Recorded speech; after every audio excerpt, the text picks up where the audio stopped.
This old guy DIY video has to do with upgrading the wheels on the removable base for a little herb garden. So I stopped to visit a hot chick that I know today. She said, hey, I appreciate you making that little wheeled base, but those wheels that you got from Harbor Freight are pretty much useless. They drag across the concrete. Sometimes they leave black marks.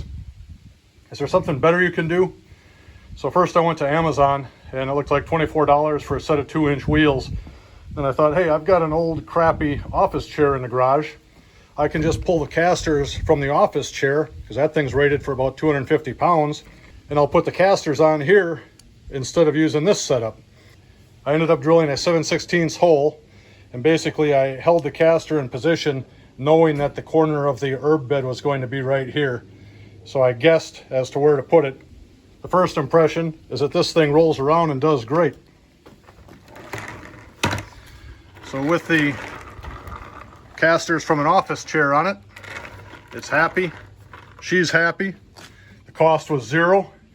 And here in southern Michigan, anytime you go past a landfill or a thrift shop or that type of thing, they have office chairs they're trying to get rid of. So if you go up and say, hey, I'd like the casters, give them $5, I'm sure everybody would be happy. So I hope this little idea helps you. Apparently it's going to make her life with the herb garden that much better. If you haven't subscribed, please do, and have a great day.